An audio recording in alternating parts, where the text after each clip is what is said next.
welcome to Table Talk. I am here on this lovely fall day with my friend Maria, who also led worship this week, which was super exciting. And Maria's been with us before on Table Talk, but if you didn't know, she's one of our worship leaders.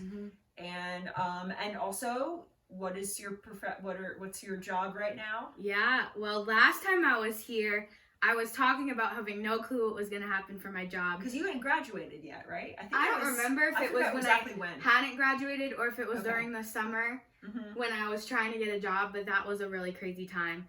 I did get a job. Now I work for Harrisburg School District for one of their middle schools and teaching general music and choir. I haven't actually started teaching them, though, because I got hired late, so I don't start teaching until the next marking period. But I've been doing a lot of other stuff, so it's okay. Cool. Yay! So happy for you, and yeah, they're blessed to have you. So know that. Thanks. That's kind of good. And I'm sure this kind of goes along with like our Messy Church series, and our topic is growing, right? Growth and being challenged, and what kind of comes out of that. We're in the Messy Church series, and 1 Corinthians 3 this past week, and messy babies. So I wanted to ask you, so you've had pets. We showed a video at the beginning of the message of like messy kids and pets and like ripping things apart. Has that ever happened to you? Oh, well, I have a puppy. Yeah, and she's a disaster. But a hot mess. Like I don't know, it just like, it's getting better, but she doesn't really understand quite yet that she's not supposed to do certain things. During the day, I now leave her in her crate. I wasn't before because when I first got her, she would scream when I put her in there, like a dog scream, like the saddest sound I've ever heard. So I stopped doing that for a little bit. But now she has a bigger crate that my family provided, so she feels better. That's good. Preventing messes. There's still messes. No matter how hard I try, there's still messes to clean up. But she's a puppy. She's a baby, right? And like we were saying in the message, we expect messes. Yeah, what did you say? Babies. You said, it made me laugh. It's okay to be a baby if you are a baby. Yes, absolutely. Yeah, but I think that that's kind of like very what do you say? Like my brain's not working. It's just something you expect, you know, that, but it's true, because I think a lot of times we expect someone who's, especially when we're talking about like spiritual maturity, like someone who is a spiritual baby, they should act grown up. And like, that's not right expectations for someone. So if you are like, we have expectations that most likely there's going to be some messes, there's going to be some things that come up that you don't know what to do with, but that's part of that growth process. So I think that's a big deal about like what Paul was saying too, is like, there's an expectation that as time goes on, like you should be maturing in your faith, like there should be growth. And it doesn't mean that, okay, well, it's like linear, right? That like, no, like that you're trying, like, okay, now I'm just like really, God and I are like this or whatever, but it's kind of not linear at all. It's a process, but even so, you're still learning. Right. And you're still growing, even if it's like, you don't understand everything. Yeah. Yeah. You said something like that age doesn't equal maturity, especially spiritual maturity. Yeah. And I really appreciated that. Because I think a lot of experiences that I've had, I was put in a position where I wanted to grow and I was feeling really led to like do more and deepen my commitment to the church, or just be more involved and stretch myself like you were encouraging us to do. Yeah. And I've been told like I needed to wait longer, or I couldn't do it yet, or whatever. And it's like, I understand that I was young and wanting to be really involved, but I've always felt like I wasn't on the same spiritual level as maybe the people my age.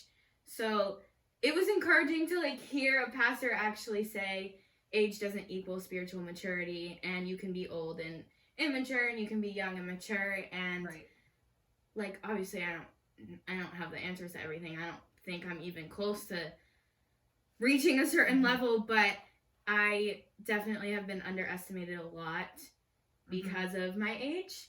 And I think people tend to do that. Coming to church here has been really helpful for me because that wasn't happening as much anymore. Something else you were talking about was, something you said was, you'll never heal from church trauma if you never open up. And I felt like that really resonated with me too, because I've had a lot of really negative experiences in churches with just being held back from what I felt like God was telling me I needed to do. And I was trying really hard to answer that call and do it, but there were outside sources or people or situations that were keeping me from being able to do it, because they were like, oh, well, she's young, so she's not spiritually mature enough to do that yet. And that's so discouraging. And I was just telling somebody today that I never want to be that type of leader in the church as I get older and more involved. I always want to be somebody that equips people younger than me to do what they're feeling led to do, and not hold them back because, oh, they're a certain age and they need more time to grow, or they need more time to understand what that means. I think the best way for us to grow is to just throw ourselves right into something. And just to do the uncomfortable thing. That's what you were saying was the best way to grow is to do something that's uncomfortable. And that was really true for me, even in college. You were saying, like, where were you 4 years ago? And 4 years ago, I was just starting college, and I didn't know you yet. I didn't know a lot of the people at the church I didn't know yet. And you'd stay in a different state. When I came to college, I knew absolutely nobody in my school, and I barely knew anybody at the church. I didn't really have any connections with the church besides that it was Nazarene, and I grew up in a Nazarene church. And for a long time, because of church trauma, I just didn't let myself grow. I just kind of like sat there and waited and was like, oh, well, people will pour into me and then I'll grow. And there was a lot that I needed to heal from, and that happened, and God had told me at that time to not get involved and to let myself heal. But also there was a point in time where I was ready to, God was ready for me to do more, and I was like, nope, I don't want to do that. Like, I'm comfortable sitting here and not doing, like, not pushing myself and not getting involved in ministry because I don't want to get hurt again, you know, and that is a very valid concern for a lot of people. I don't want to get hurt again. Right. But you don't grow. Growth will never happen if you don't risk getting hurt.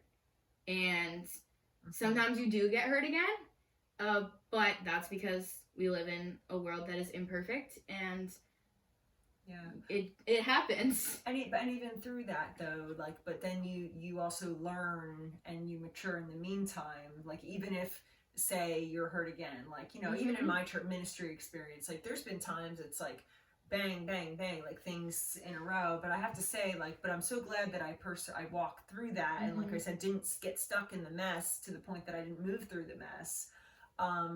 Because through each one, I learned for the, like, not to say for the next one, but in a sense I did.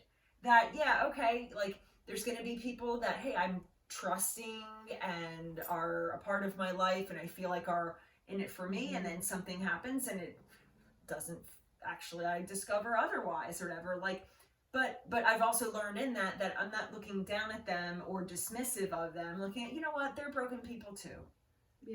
But I wouldn't have gotten to that point hadn't I gone through, like, the first very hurtful times that, oh my gosh, like, I thought that they were on my side, I thought they were doing this, and they didn't. So, and I think that's just a big point, like, in our development, is that there's going to be messes along the way, and that comes to our relationship with God too. There's going to be messes as we're growing. There's going to be questions that you can't seem to answer. How come when I'm reading this doesn't line up? Like, how come this person said this interpretation, this person said, who's right? But you have to move through it.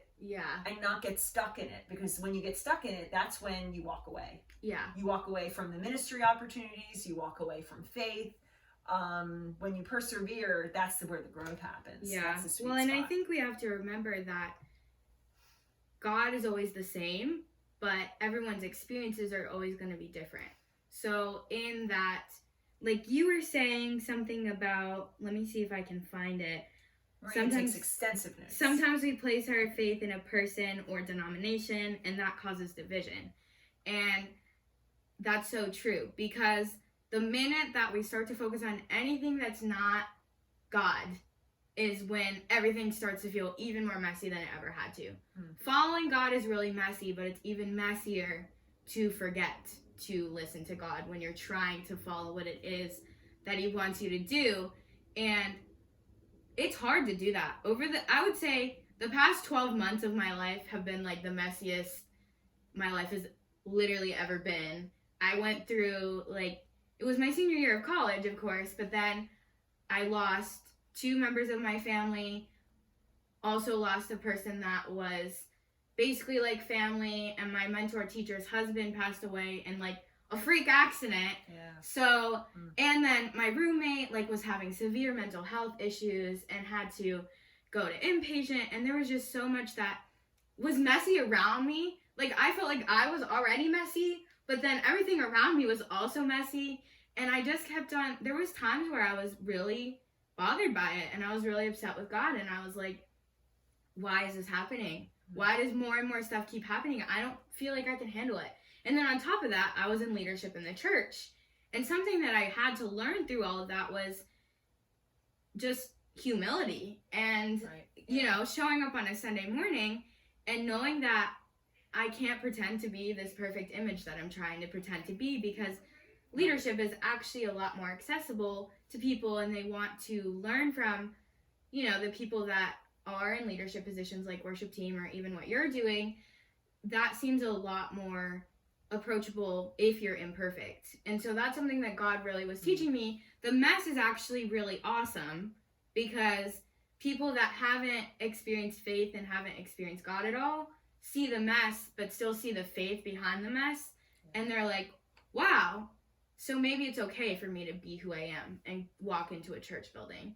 Because there's not any person that's perfect, but I don't know, I just felt like since I was representing but that's that's God, that's different, but I'm saying like person, so I don't know, I guess I just thought since I was representing God that I needed to try to paint like a perfect image of myself, because on a Sunday morning I was worshiping and I was ushering people in, and I was like, well, I need to make sure that I represent God well. But I think the most genuine and pure way to represent God is by being messy, and by like allowing ourselves to just show up and be what we are, and let God heal that for us. Right. Yeah, and I think that goes back to the whole idea of not like emphasizing like the individual, like you were saying, like that's often like when it's about me, my, I, but when you're connected, when you're in relationship with other people, when there's a collective sense of belonging, like you value that, you value other people. Like, I mean, the whole image of the redwood roots like intertwined together. Yeah, I was gonna say, I loved that. Like we support one another, so that way, hey, yeah, I'm going through a mess. Guess what? My roots are intertwined with yours. Your roots are gonna keep me up when I can't. And I think that's a picture of the church that we either lose sight of or we miss. Is the beauty of that, is knowing that, yeah, when I can't hold myself up, I have other people that are holding me up. And the same likewise. Yeah. When you can't hold yourself up, guess what? We are intertwined. We're going to support each other. And it doesn't matter the mess, that we love you for who you are. And we're going to walk with you through it. I remember a really awesome illustration that a counselor that I had gave me was about relationships and about holding each other up, because I used to feel guilty about needing support from others if they were also going through something difficult as well. And how that was, I really struggle with that, because I don't want to burden anyone or bother them. And she was telling me about how it's like if you're on a swing and like one person is pushing and the other person is on the swing, and when you're the person that's on the swing, maybe they're pushing you and they're doing 80% and you're doing 20%. And there's times where you're gonna have to sit on the swing, and there's other times that you're gonna be able to push the swing. And like that has always stuck with me, because relationships are messy too, and it's really hard to maintain. Sometimes you fall off the swing. Yeah, sometimes you fall off the swing, like, and then you need somebody to pick you back up. But Right. And other times, somebody else might fall off the swing and need someone to pick them back up and push them and give them a little bit extra support. So yes, it's hard, and it's hard to admit that you might need help and that you might need somebody else's support, and that you're not just, sometimes I used to have this like me and God mentality where it was like, well, God is sustaining me, so I don't need anybody else. Like, it's just, if I'm relying on God, then I don't need even like counseling or things like that. Like, I don't need the support of anything else, because if I'm trusting God enough, it should be fine. But that wasn't the intention. We're supposed to rely on the people around us, even when it is messy. Yep. And I think that's exactly what Paul was pointing to. Like, you all of you are the temple. Like, imagine what a beautiful that thing that is when we work together, but also we take ownership of that. And anyway, yeah, I think it's encouraging to know that not only does God walk with us through the mess, but he also places people in our path and alongside us in the body of Christ to do so too. So. And I think just one thing that I really loved that you said was, if our building burnt down, Table Life Church would still exist. Yeah. And that's so true. Our church, this is like one of the healthiest spiritual environments I've ever been in. Everyone does make it a goal to hold each other up and be like the roots of the tree, and support each other even when we're going through our own messes. And holding each other accountable in the process. Like, that's all part of it, but that's healthy relationships. But it has nothing to do with the building or the title or anything like that. It's just the people that we're living to try to be because of who God tells us we should be. Again, even in the mess. It's still in the mess. And that's something about this church too. Everyone is so genuine. Like, everybody shows up just as they are every Sunday, and don't try to be something you're not. Yeah. I love that, because that's rare, especially in a church setting, I think, at least from the experiences that I've had.